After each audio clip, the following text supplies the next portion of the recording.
Hai adik-adik hebat, yuk kita baca buku bersama Kak Pipit. Misteri akar berpendar. Sore itu, Bimo dan Lala sedang bermain di kebun masa depan milik kakek. Tiba-tiba, Bimo melihat sesuatu yang aneh di bawah pohon besar. "Lala, lihat! Ada cahaya biru keluar dari tanah," seru Bimo. Di sana, sebuah ujung akar menyembul dan bercahaya seperti lampu neon. "Pernahkah kamu melihat tanaman yang bisa menyala di malam hari?" Saat mereka menyentuh akar itu, tiba-tiba tanah di bawah kaki mereka berubah menjadi transparan seperti kaca. Mereka bisa melihat ke dalam bumi yang gelap namun penuh dengan jalinan cahaya. "Wah, kita bisa melihat apa yang ada di bawah tanah," bisik Lala kagum. "Menurutmu, apa saja yang tersembunyi di bawah pohon selain tanah dan batu?" Tiba-tiba, seberkas cahaya emas muncul dan membentuk sosok kecil yang lucu. "Halo, aku Radix, penjaga akar ini," sapa makhluk itu. Radix memiliki tubuh yang terbuat dari energi murni yang hangat. Bimo terkejut hingga hampir terjatuh. "Jangan takut. Aku akan menunjukkan rahasia kehidupan tanaman kepada kalian," ujar Radix ramah. Radix mengajak mereka masuk lebih dalam ke dunia transparan itu. Lala melihat banyak sekali rambut-rambut halus pada akar. "Itu adalah bulu akar," jelas Radix kepada Lala. "Tugasnya adalah mengisap air dari tanah." Radix bertanya kepada Lala, "Jika tanaman tidak punya bulu akar, apa yang akan terjadi saat hujan turun?"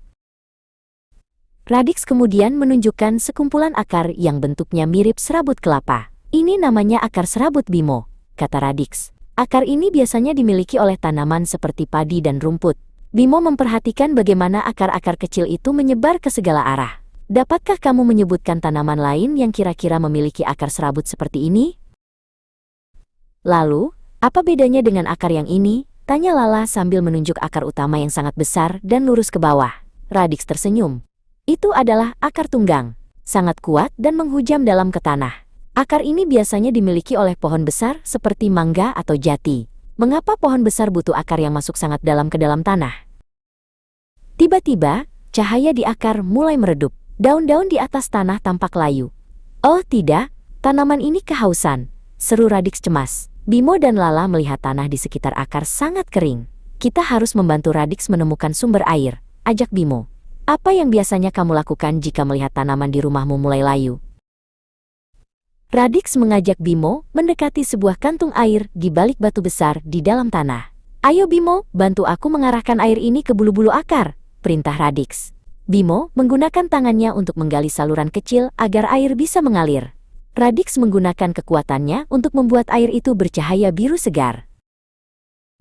"Lihat Lala, airnya mulai terserap," teriak Radix kegirangan. Air masuk melalui bulu akar dan bergerak menuju pembuluh kayu, kilem, di tengah akar. "Proses ini seperti kita minum menggunakan sedotan." Lala melihat butiran cahaya air mendaki naik ke atas. "Menurutmu, kemana air itu akan pergi setelah melewati akar?" "Bukan hanya air, tapi ada nutrisi atau makanan juga di dalamnya," tambah Radix kepada Bimo. "Akar menyerap mineral dari tanah agar tanaman bisa tumbuh besar dan sehat." Aliran cahaya itu kini semakin terang, bergerak menuju batang dan daun. Bimo merasa seperti melihat sirkuit listrik yang sangat canggih di dalam makhluk hidup. Tiba-tiba angin kencang bertiup di permukaan. Pohon bergoyang hebat. Bimo dan Lala berpegangan pada akar tunggang yang besar itu. "Untung ada akar ini, kalau tidak pohonnya sudah tumbang," teriak Lala. Radix mengangguk. "Akar bukan cuma untuk makan, tapi juga sebagai penopang agar tumbuhan berdiri tegak." "Seberapa kuatkah menurutmu akar sebuah pohon besar?" Petualangan berakhir saat matahari terbenam. Tanah kembali menjadi padat dan tidak lagi transparan. Radix melambaikan tangannya. "Terima kasih sudah belajar bersamaku hari ini," ucapnya sebelum menghilang menjadi bintik cahaya. Bimo dan Lala pulang dengan ilmu baru tentang akar. Sebagai penyerap air, pencari nutrisi, dan penopang tumbuhan. Apa bagian paling seru dari petualangan bawah tanah tadi? Terima kasih sudah membaca bersama Kak Pipit.